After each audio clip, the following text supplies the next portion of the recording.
Our next reader tonight is Cindy Huyser. Cindy Huyser's chapbook, Burning No. 5, Power Plant Poems, was named co-winner of the 2014 Blue Horse Press Poetry Chapbook Contest.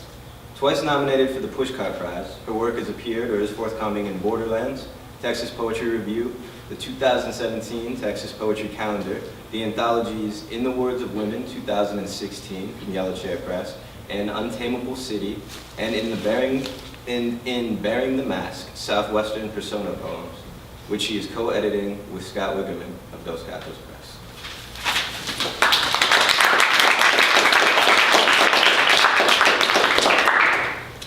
So I'm going to start with two poems from Burning No. 5. So the first poem is called Until the Outage. The beast is all steam breath and metal intestines. Her attendants climb the clattering scaffold of stairs to rope off the heat of leaky refractory. Recent rains have soaked past lagging into insulation and steam hisses up. The boiler skin bleeds rust. She isn't young anymore. Her hydrogen-embrittled boiler tubes are porous as old bones, cracks spider from steam drain entries on the wall of the condenser. Breakers wear tags like bandages, burned up bearings, the pump that just gave up. She smells of turbine oil and astringent treated steam. Her worn bearing seals drip into bent metal drain troughs away from sources of ignition. The operators coax her along. Last week, they bypassed number 14 feed water heater when 3 tubes gave way. They're gentle with her now. Bring up the pressure slow. Please, they ask, just a little longer. In a few weeks, the summer will be over.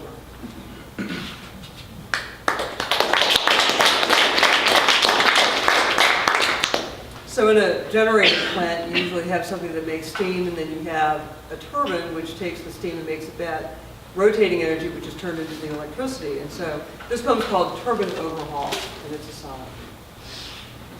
All down the turbine floor, the blades arranged by size like petals of a metal bud seem delicate and strange, unfastened from the LP hood.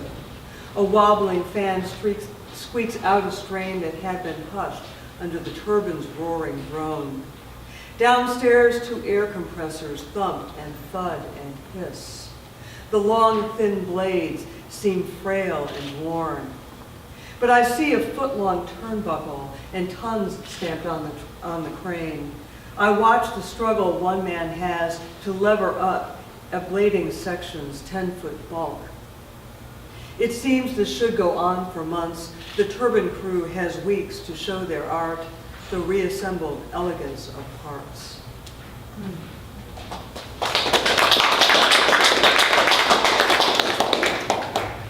The next poem is an erasure on Edward P. Jones' The Known World, and it's called The Evening His Master Died.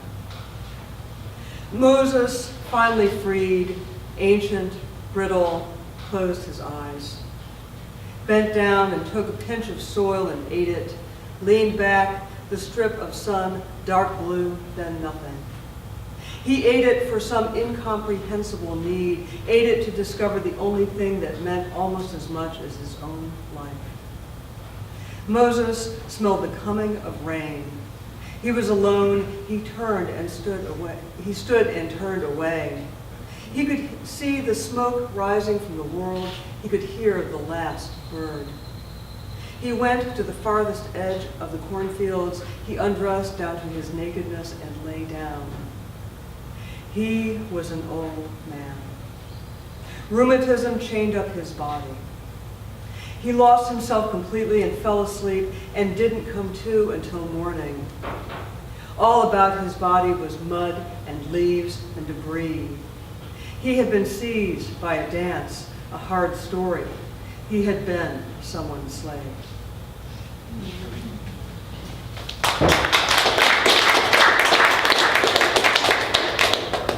The next poem will be coming out in Borderlands Texas Poetry Review shortly. It's in May. It's called Like a Dream. A shot rang out last night around midnight. The dogs went wild barking. Didn't you hear? I shot out the back door to the alley, but saw only bamboo fronds wild splaying, a wan moon rising. Then sirens, wailing, the cries of the neighbor's infant waking. A shot rang out last night and shouts, moonshot distant hope of undoing. Wind wound through high branches, seashell sounds, wake of a wound. Seashells held, seashells scattered, glinting curve. I curbed the dogs barking in my chest, saw shells of brass glinting, blue, red.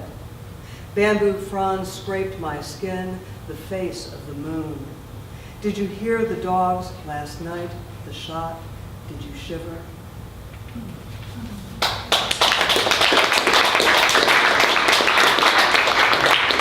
And I'll close with this poem called How to Write a Poem. It's an ekphrastic poem after man-raised collage of the same name. First, pluck a flight feather from a large bird. To do this, you must grasp the animal and yank firmly. It will bite you. Next, shear the end of the feather at an angle. Dip it in darkest ink. Drive the tip through the corrugated sheet of thought and of memory. This will hurt both the feather and your hand.